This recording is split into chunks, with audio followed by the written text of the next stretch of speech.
very much. It's an honor to be here and to have received this distinguished professorship.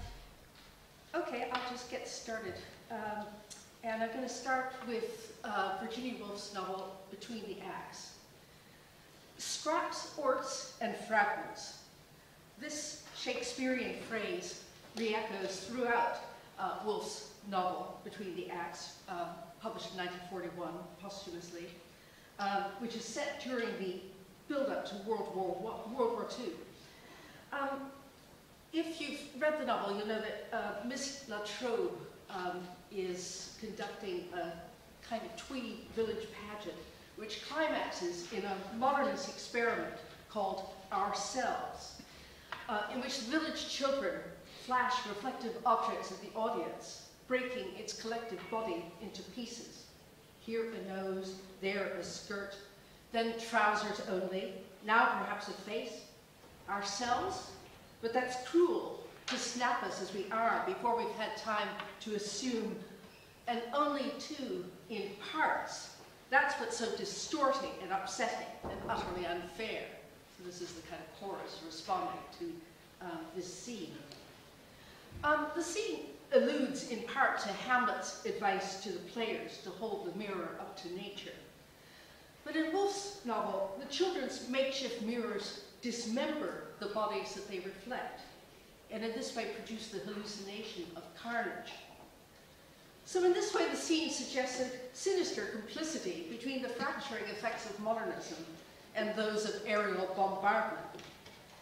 Miss Latrobe's art explodes the illusion of bodily integrity, reducing it to splintered body parts.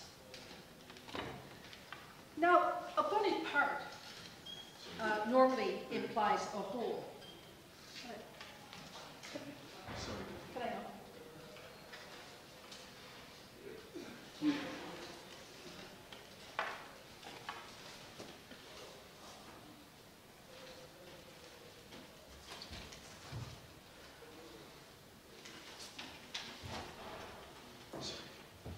A body part normally implies a whole. That is, it's part of the unity we like to call the body. This definite article is misleading, though, because it presupposes a wholeness that never actually exists. Jean-Luc Nancy has argued that there is no whole, no totality of the body. Stains, nails, veins, hairs, spurts, cheeks, sides, bones, wrinkles, creases, hips, throats. The parts of the corpus do not combine into a whole, are not means to it or ends of it.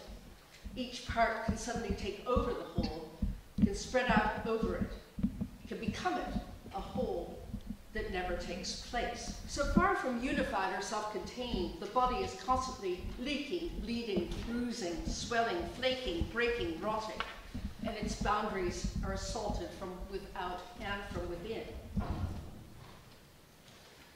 So, just to give you a bit of signposting, in this lecture, I'm going to begin with the opening of Proust's À la recherche du temps perdu, in a passage that shows how body parts can suddenly take over the whole, as Nancy says. Then I want to turn to Anglophone modernism, and particularly to Joyce and Beckett, and to compare their literary images of broken body parts to the visual images of French Surrealism. You see one of them here. And both of these phenomena, I think, both the literary and the visual, can be seen as reactions to the bodily dismemberments of World War I. In the iconography of the Great War, it's curious that the body part most frequently represented is the foot. And this foot often features as the only vestige of dismembered or exploded bodies. So why the foot as opposed to any other severed remnant? I'm going to tackle this question by tracing the modernist obsession with the foot from representations of the Great War to the pedestrian epics, Ulysses and Molloy. The fact that both these epics belong to the canon of Irish modernism suggests that there may be something peculiarly Irish, as well as modernist, about this insistence on the foot. As we'll see, There are more kicks than pricks in Irish modernism, more feet in marmalade than rising phalluses. The phrase feet in marmalade comes from Beckett, whose works are full of what he calls ruined feet. And their afflictions are listed in his short novel First Love as the corn, the cramp, the kibe, the bunion, the hammer toe, the nail ingrown, the fallen arch, the common blame, the club foot, duck foot, goose foot, pigeon foot, flat foot, trench foot, and other curiosities. So I want to conclude this lecture by considering why the foot, and especially this abject, ailing, damaged foot, obtrudes so insistently in Irish modernism. Okay, well, the famous opening paragraphs of Swan's Way describe how the narrator's sense of self dissolves in sleep, having lost its bearings in the body and the bed. In order to remember who he is, the narrator has to recollect himself, both physically and psychically, by ascertaining the position of his body parts. Not knowing where I was, Proust writes, I could not be sure at first who I was. My body, still too heavy with sleep to move, would make an effort to construe the form which its tiredness took, as an orientation of its various members, so as to induce from that where the wall lay and the furniture stood. Its memory, the composite memory of its ribs, knees, and shoulder blades, offered it a whole series of rooms in which it had at one time or another slept. So, waking in the dark, the narrator has to pull himself together by reassembling his scattered body parts, like Isis gathering the limbs of the dismembered god Osiris. But note here that it's not the mind, but the body parts themselves that bring about this resurrection, by means of the haptic memory, the memory of touch, accumulated in the ribs, knees, and shoulder blades. These bones and joints remember how they dispose themselves in other beds and other rooms, which implies that the body is the product of its mise-en-scène, part flesh, part furniture.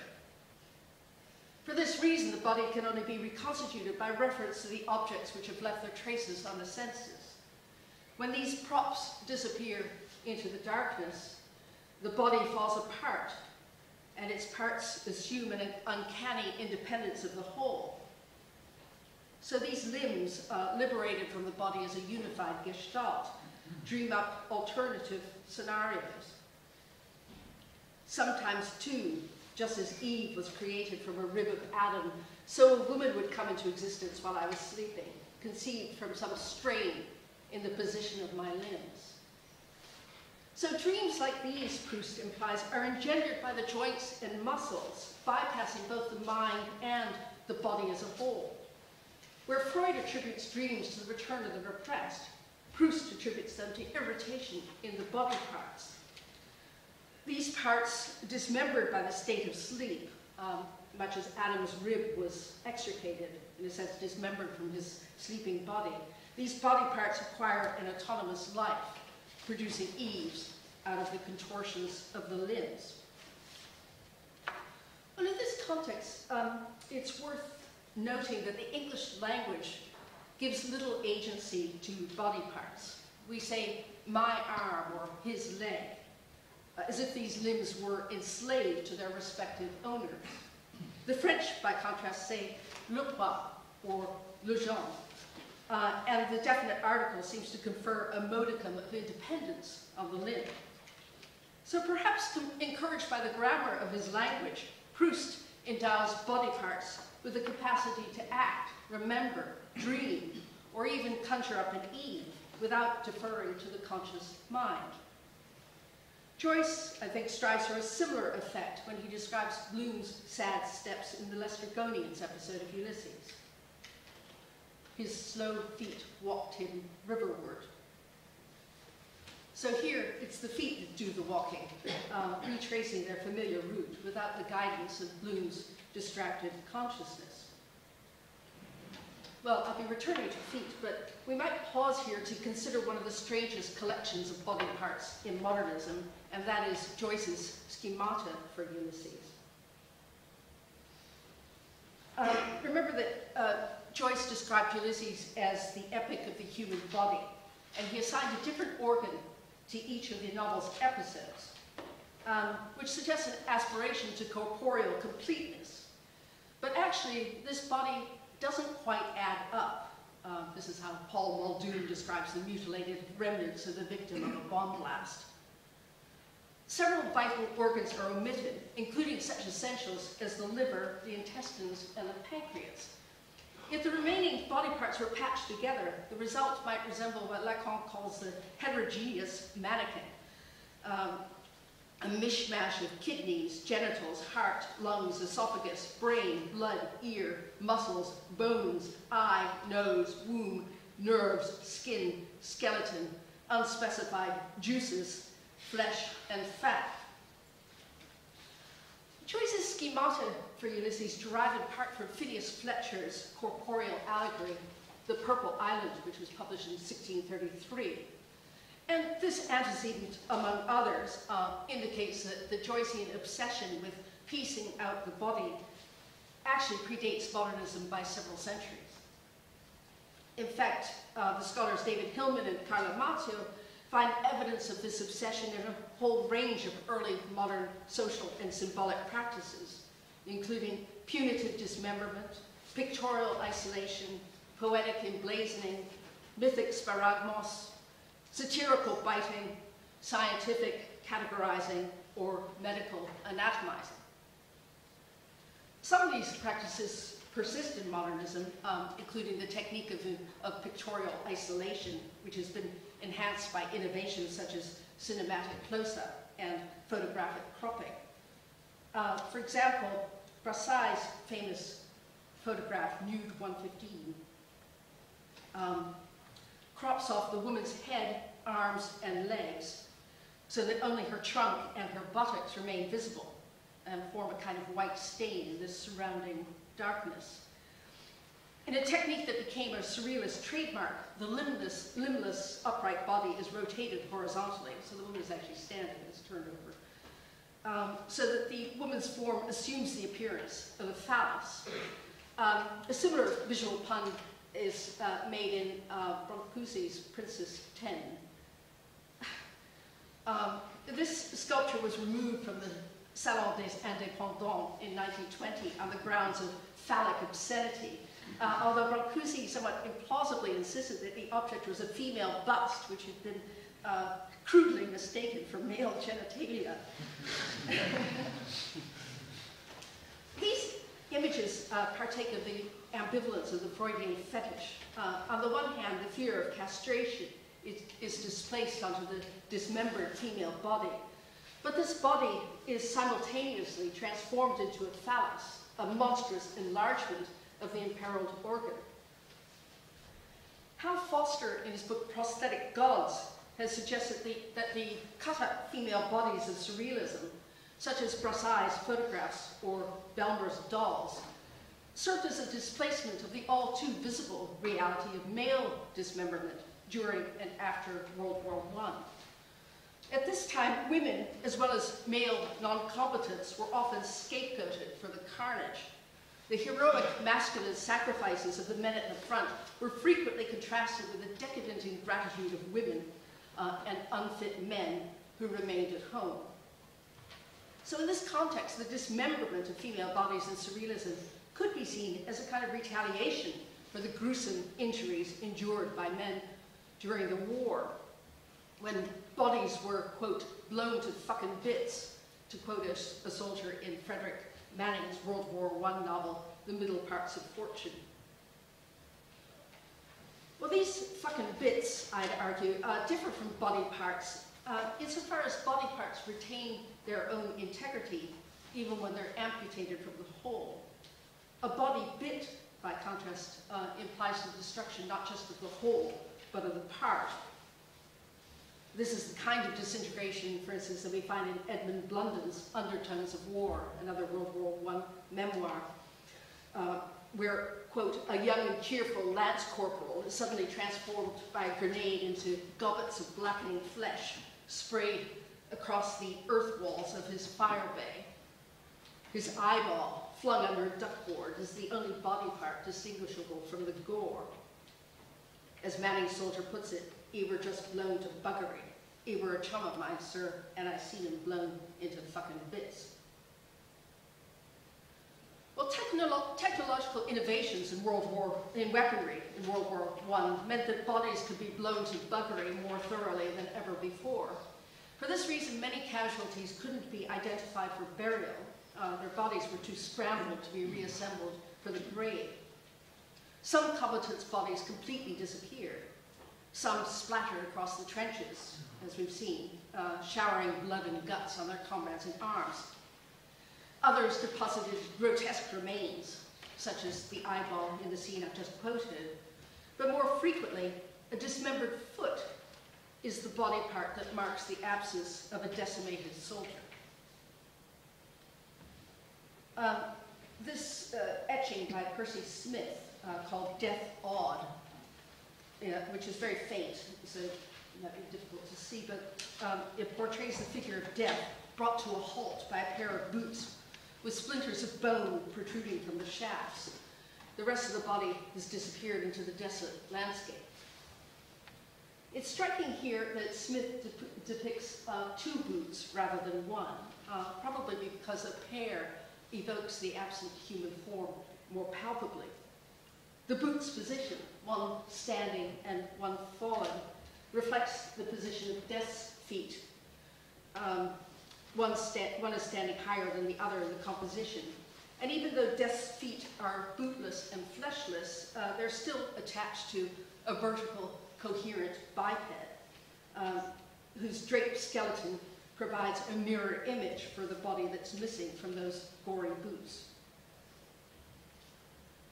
So in Smith's etching, the fallen boot metonymically evokes the fallen soldier, and metaphorically, the fall of man.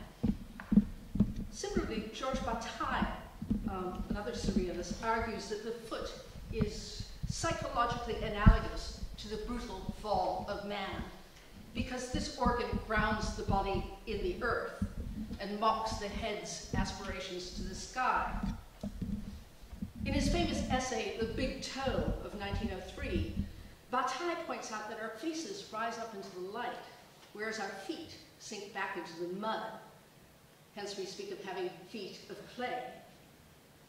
The indelible division of the universe into a subterranean hell and a celestial heaven implies that feet are closer to the devil, whose cloven feet attest to his kinship to the earth as well as to the animal. But Bataille also stresses that the big toe is, quote, the most human organ of the body because of its striking difference from the ape's corresponding digit, which actually bears a closer resemblance to the human thumb. The ape's big toe, which is prehensile and opposable, and has this capacity to grip, enables the animal to live in trees. By contrast, the human animal turns himself into a tree, Bataille says, the big toe providing the foundation for the full body erection of which man is so proud. The lowly big toe, doomed in its imbecilic way to corns, calluses, and bunions, nonetheless supports the priapic splendor of the upright human form. Well, it's kind of humbling to think that human verticality depends on this squat, debased, diminutive appendage. The big toe is a kind of clumsy parody of the dexterous thumb. In fact, Bataille marvels at the laughter commonly produced by simply imagining the toes. While the fingers have come to signify useful action and firm character, the toes connote stupor and base idiocy. The big toe stands for what it stands in: dirt, excrement, decay, mortality. Even so, its amputation is drastically disabling. Hence, the big toe is the body part traditionally sacrificed to evade military service. And even was Brideshead revisited, Sebastian's German lover Kurt has shot off his big toe to get out of the army, but the unhealed wound weeps continuously, as if all the grief of his calamitous century had taken refuge in this gory stump. Bataille's 1903 essay was republished in the Surrealist journal Document in 1929, where it was illustrated by Jacques-André Boifard's close-up photographs of big toes.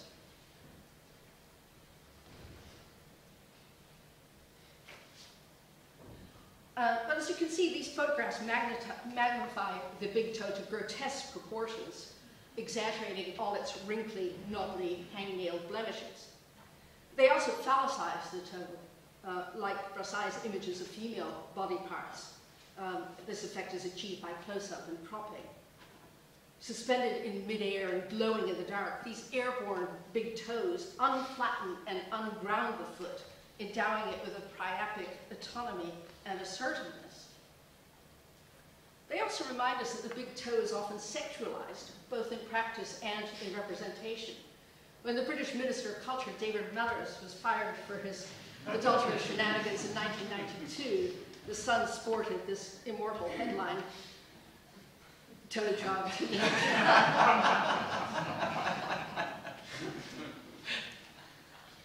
Arguably the sexiest big toe in modernism appears in Buñuel's surrealist masterpiece, L'Âge d'Or, The Age of Gold, where the leading lady performs a salacious toe job on a garden statue.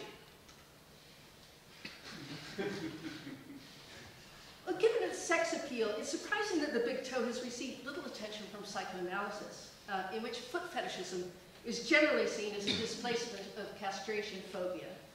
An exception is Wilhelm Stekel, a follower of Freud who strayed from psychoanalytic orthodoxy by insisting that the widespread prevalence of foot fetishism justified the promotion of the foot to the status of a secondary sex organ.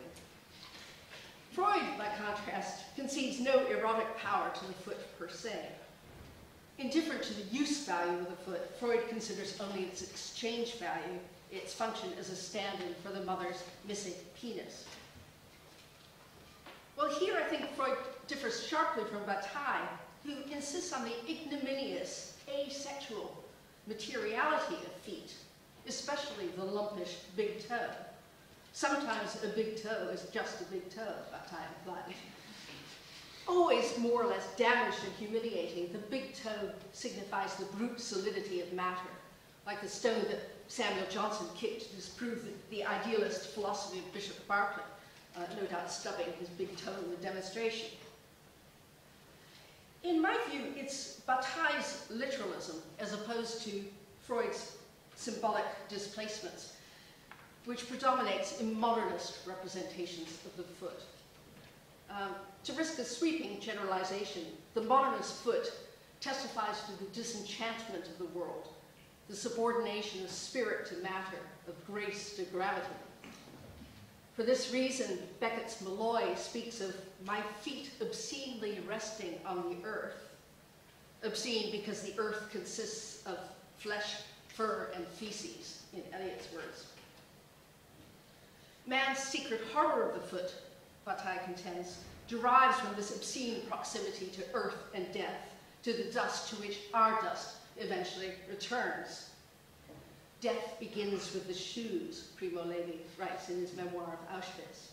And this is because ill-made or ill-fitting shoes inflicted the prisoners with dicke Füße, or swollen feet, a malady that the SS regarded as incurable. So here the association of feet with death is all too literal. But it's the long-standing metaphorical association of the foot with death that produces the desire to conceal its shape and length, often at the cost of podiatric torture. Although Bataille ignores the question of gender, it's notable that it's women's feet which are usually co-opted to represent transcendence of the earth, with all the agony entailed. The Chinese practice of foot binding, for example, drastically reduced the female foot's protension, while Western stilettos stretch its height and curve, disguising the foot's ignoble lowness and flatness. In the art of ballet, the foot virtually disappears due to the refinement of the toe shoe in the 19th century. So here the ballerina twirling en pointe barely seems to touch the earth, And in this way, she embodies the fantasy of an ungrounded subject, transcending material contingencies. In the circus, aerial acrobats enact this fantasy by flying free of the feet that bind them to the earth. Circus clowns, by contrast, constantly fall down, often tripped up by their own enormous shoes, in a comic exaggeration of footedness and groundedness. This falling literally lands them in the shit. The original purpose of clowns was to shovel up the dung of the animal performers in the circus. So the clown, you could say, represents the abject counterpart of the transcendent foot. And here we might note that Stravinsky's Rites of Spring announces its modernity by emphasizing the flatness of the foot, the dancer stamping on the ground rather than floating in the air. In Circe, the circus episode of Ulysses, feet and shoes also play a pivotal role. Here, Bloom metamorphoses into both a clown and an animal performer, as well as a shoe fetishist and a dung devourer. All these shape changes entail falling and debasement, both literally and figuratively, and in this way align Bloom with the earthbound, tumbling circus clown. The Circe episode comes to a climax when Bella Cohen, the whoremistress, masculinized as Bella, forces Bloom to cower under her hoof. "You will fall," Bella taunts. "You are falling. You are falling. On the hands down." Bloom obediently sinks on all fours, grunting, snuffling, rooting at the tyrant's feet. So this scene seems to confirm Bataille's view that the foot is psychologically analogous to the fall of man. Bella's foot literally brings about Bloom's fall and transforms the upright biped into a prone, four-footed swine. Furthermore, this sadomasochistic ritual exploits a long-standing association of feet with power. One well-known instance is Psalm 110, where the Lord promises to, quote, "make thine enemies thy footstool." To kiss someone's foot is to abase oneself, to cringe and curry favor. To put one's foot down is to quash dissent. To conquer a country is to crush it underfoot. So in these figures of speech, the lowest part of the anatomy is used to lower others, to reduce them to the dirt we trample on. In the Gospel, though, Christ overturns this hierarchy by washing his disciples' feet, a ritual in which he willingly adopts the position of the powerless. Bloom in Ulysses is often aligned with Christ, but I think in the scene with Bella, he parodies this gesture of humility by groveling at the whoremistress's feet. Unlike the Savior, moreover, Bloom gets a perverse kick out of this self-abasement. "Enormously I desiderate your domination," he says. His kinky pleasure in humiliation, compounded with his delectation of the well-shod foot, to be a shoe fitter in Mansfield's was my love's young dream, the darling joys of sweet button-hooking.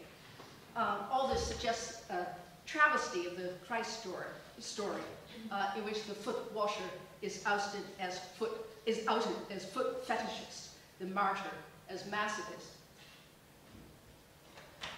It's perhaps significant that D.H. Lawrence, when he was deploring what he saw as the moribund excesses of the modernist novel, singled out the foot, or more specifically the toe, as the focus of his censure. "Did I feel a twinge in my little toe, or didn't I?" asked every character in Mr. Joyce or Miss Richardson or Monsieur Proust.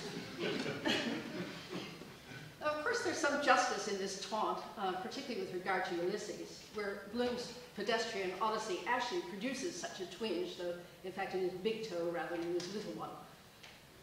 While Lawrence's attention to the body tends to be restricted to the melodrama of the loins, Joyce revels in the comedy of the extremities, including the ridiculous big toe. In the manically loquacious Ithaca chapter of Ulysses, no fewer than 147 words are devoted to Bloom's great toenail. I'll read it really fast. Sensible of the benignant, persistent ache in his foot soles, he extended his foot to one side and observed the creases, protuberances, and salient points caused by foot pressure in the course of walking repeatedly in several different directions.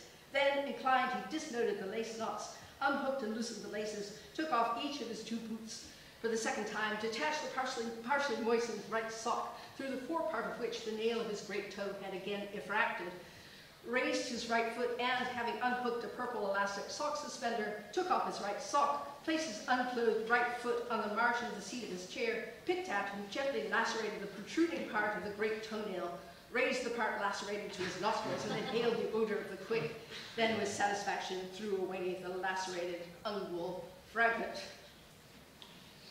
Well, as you can see, this is a comedy of scale, and its effect relies on disproportion. The style is Brobdingnagian, and the action Lilliputian. As Lukács protests in the meaning of contemporary realism, Joyce overturns the hierarchy of significance established in the 19th century novel, where nobody peels off their toenails. If a trifle like a lacerated ungual fragment were to obtrude into a classic realist narrative, this nail paring would have to serve an ulterior purpose, either as a clue to an unfolding mystery or as a Barthian reality effect. In Ithaca, though, any such reality effect is undercut by the logorrhea of the narrator. Instead, the words stick out like Bloom's protruding toenail, effracting their referential function. Bloom's pedicure also parodies Stephen Dedalus' grandiose vision of the artist's manicure, one of the most famous sentences in Joyce. The artist, like the god of creation, remains within or behind or beyond or above his handiwork, invisible, refined out of existence, indifferent, paring his fingernails. Although we're told that there's a touch of the artist about old Bloom, there's nothing godlike in the way he picks his toenails. On the contrary, this gesture demythologizes Bloom and brings the would-be Homeric hero rudely down to earth, the debased domain of the big toe. Okay, but at this point I want to turn to the role of feet in Irish modernism. There's a famous story that Beckett, when he was a young Irish emigre in Paris, tried to follow in Joyce's footsteps quite literally by standing in his shoes. That is, Beckett imitated Joyce's dandyish footwear and wore shoes too narrow for his own feet at the cost of considerable discomfort. So Beckett emulated Joyce's expensive taste in footwear, but Ezra Pound made the error of ignoring it.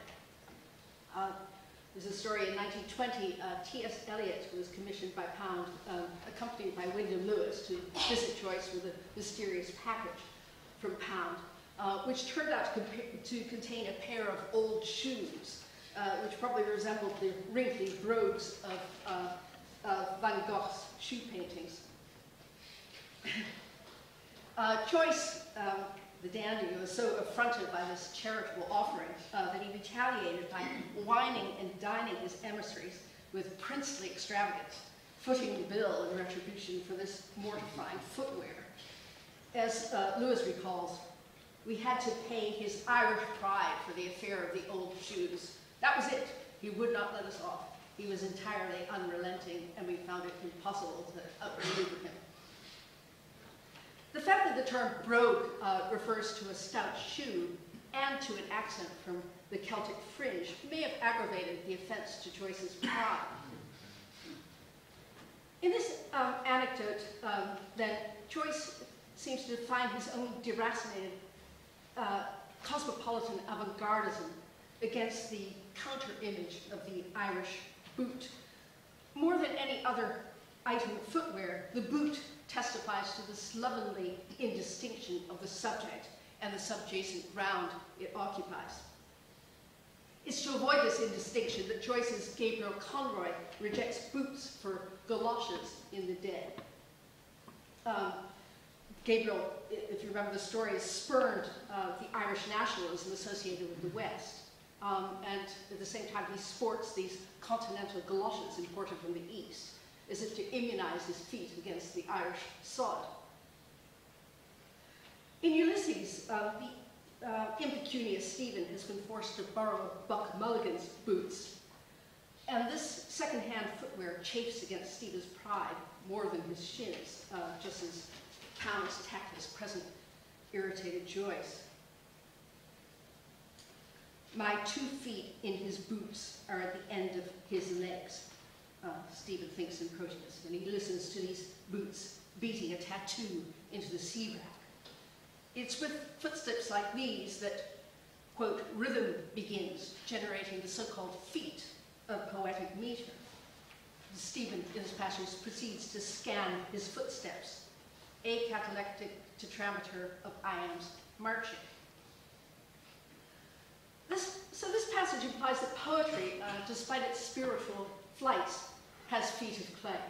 Its music originates in the thud of footfalls. To make matters worse, Stephen's feet, both metrical and corporeal, are shod in someone else's boots, trapped in second-hand brogues. Since Stephen regards the English language as a borrowed tongue, it's worth noting that the word tongue, like the word brogue, pertains to shoes as well as speech, and in this way seems to implicate footwear in Stephen's struggle with the language of imperialism. Other common expressions link podiatric to linguistic difficulties. To put your foot in it is to say the wrong thing, committing a faux pas, a false step. This French expression conflates walking with talking, or more specifically, misstepping with misspeaking. These double meanings often recur in Beckett's work, where walking and talking are both perilous enterprises, subject to multiple impediments of speech and gait. The word impediment, incidentally, derives from the Latin impedere, which means to shackle the feet. Malloy, who loses his bicycle and suffers from a kind of premature rigor mortis in his legs, resorts to rolling in the muck, like the nameless creatures crawling in primeval slime in Beckett's later work, How It Is. What goes for walking also goes for talking. Beckett's talkers stop and start, stumbling and mumbling, tumbling and bumbling. The rhythm of their speech is epileptic as their gait. In Not I, mouse jerky utterances echo the spurts of the ambulation they describe. A few steps, then stop, stare into space, then on, a few more, stop and stare again, so on, drifting around. Well, these halting steps evoke the French title of footfalls, which is pas, which means not, as well as footstep or footprint. This is an ambiguity also much exploited by Blanchot and Derrida. This, if you know the play, the lighting works so that you can really only see the actress's feet.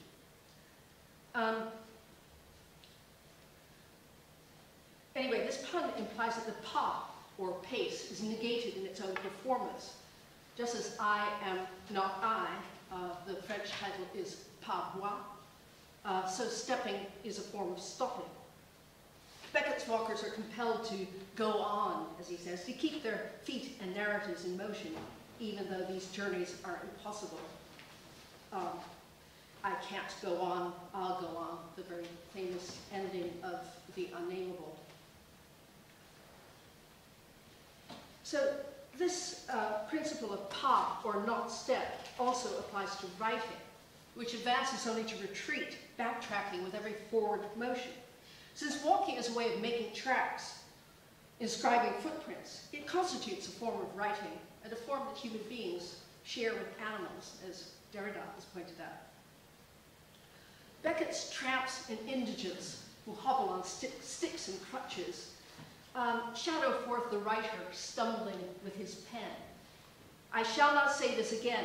When not mentioned, my stick is in my hand as I go along, says the writer in From an Abandoned Work.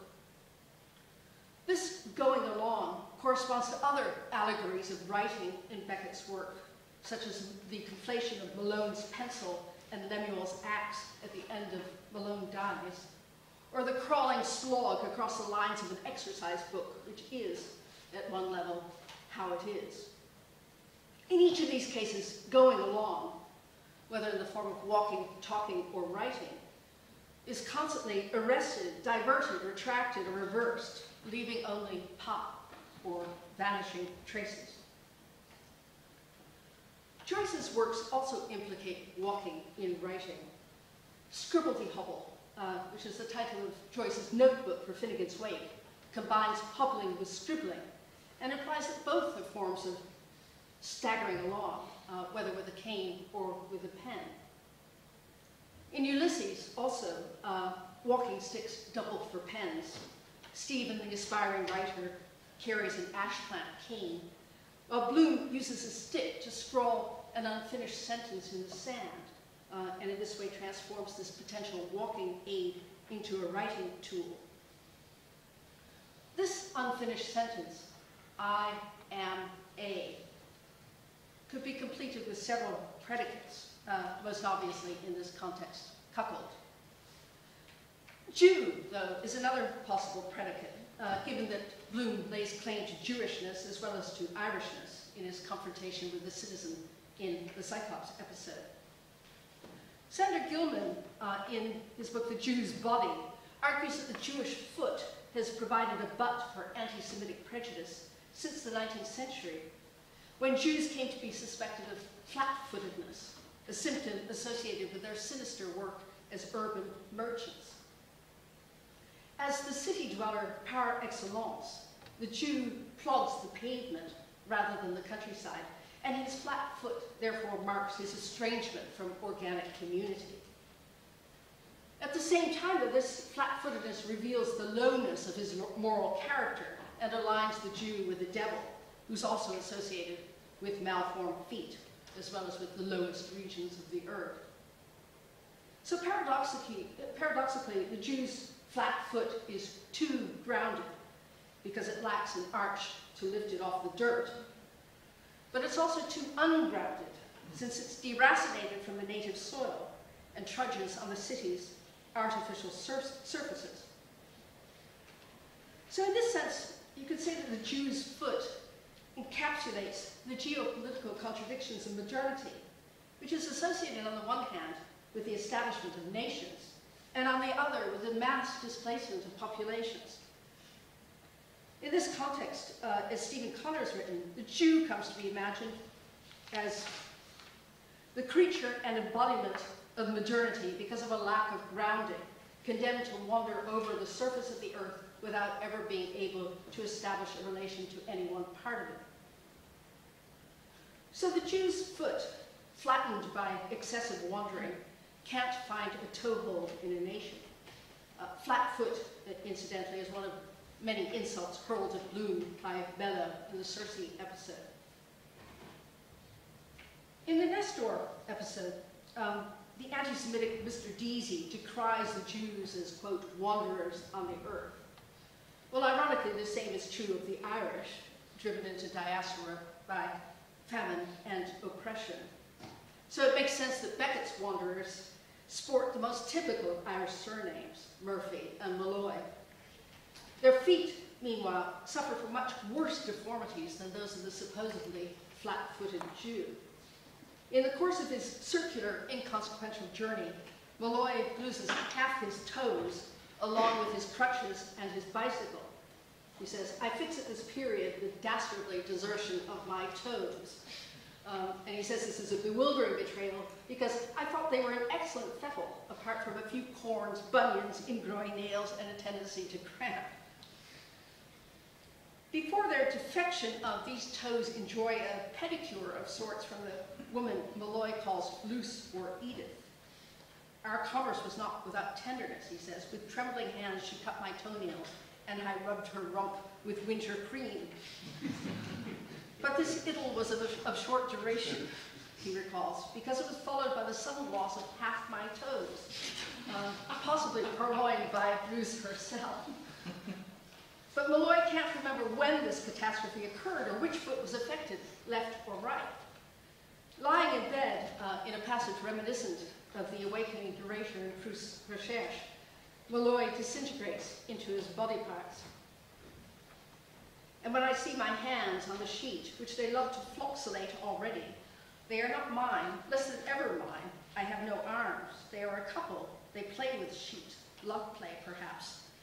And with my feet it's the same. Sometimes when I see them at the foot of the bed, one with toes, the other without.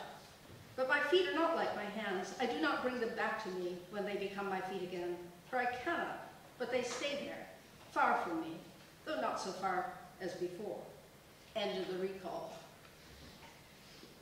Well, the OED defines floxulation as carphology, which is probably equally obscure. That is the movements of delirious patients as if searching for or grasping at imaginary objects or picking the bedclothes. In Proust, as we've seen, the narrator's body parts patch themselves together through their tactile memories of beds and rooms. But Molloy's feet and hands lack these somatic landmarks because they've been deprived of any recognizable environment. His hands floxulate, his arms make love to one another, his feet recede into the distance and ignore his attempts to call them back. He contemplates his body as an alien collection of appendages, each twitching in its own delirium. His feet, in particular, are far too distant to obey his mind. So to return to the question I raised at the beginning of this lecture, is there something distinctively Irish about the prominence of feet in Joyce and Beckett? Well, the answer is yes and no, or as Bloom puts it, Ness yo. We've seen how feet are associated with the Irish sod, but we've also seen how they function as agents of denationalization.